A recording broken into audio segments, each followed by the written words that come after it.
अरे कब से भूख से मेरी जान निकली जा रही है। ये बहू क्या कर रही है? जी अभी देखती हूँ। कोकिला जैसे ही रसोई घर में पहुंचती है, उसकी बहू सुधा फोन पर बात कर रही होती है। अच्छा ये बात है, अभी बताती हूँ इसे। क्यों रे कुलमुही, तू यहाँ फोन पे गप्पे मार रही है? अम्मा जी मेरे बाल। इतनी देर से रसोई घर में घुसी क्या कर रही है, हैं? अभी तक रोटियां नहीं बनी तेरी? अम्मा जी, वो मेरे पिताजी से बात कर रही हूँ। अरे तेरा बाप तो एक नंबर का सुदामा है। शादी के वक्त बड़ी बड़ी बातें कर रहा था, अब देखो शक्ल भी नहीं दिखाता। ऐसे आदमी से क्या बात कर रही है, हैं? मैं कहती हूँ रख फोन और जल्दी से खाना बनाकर हॉल में ले आ, वरना तू तो मुझे अच्छी तरह जानती है ना? जी माँ जी, अभी लेकर आती हूँ। हाँ जल्दी आ।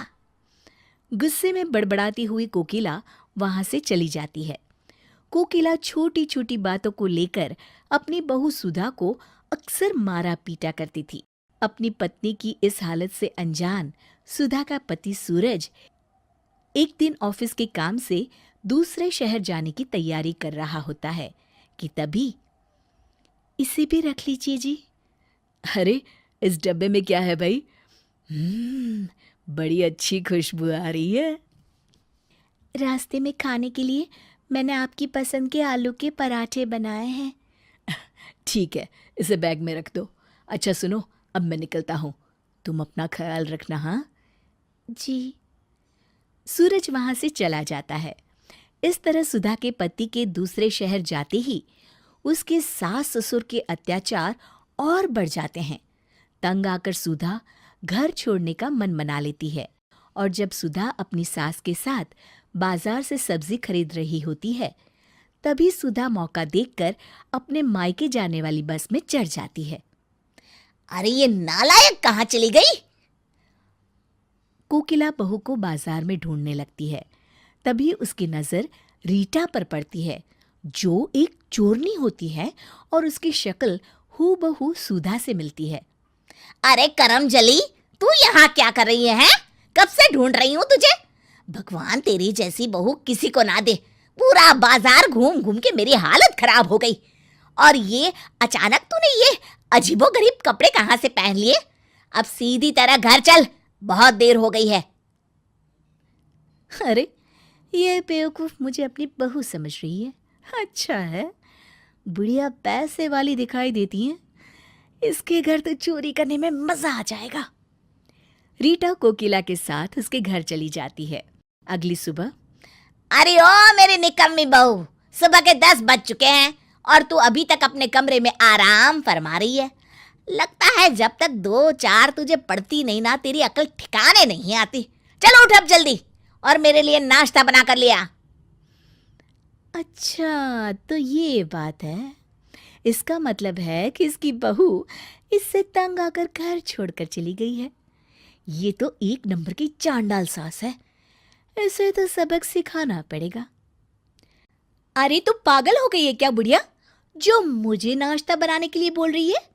नाश्ता तो आज तू बनाएगी और मैं खाऊंगी।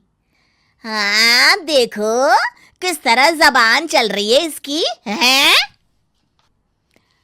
अरे सासू माँ, सिर्फ जबान ही नहीं बल्कि हाथ पैर भी बहुत अच्छी तरह चला लेती हूँ। तुमने सुना कोकिला, आज तो ये कुछ ज्यादा ही बोल रही है। आप हटिए जी, देखती हूँ मैं इसे। अरे रुक जा कलमुही, अभी मजा चखाती हूँ मैं तुझे। कोकिला एक छड़ी लेकर रीटा को मारने के लिए आगे बढ़ती है। रीटा कोकिला के हाथ से छड़ी छीन लेती है। अरे ओ बुढ़िया, आज मैं तुझे ऐसा सबक सिखाऊंगी कि तुझे तेरी नानी याद आ जाएगी। ये ले।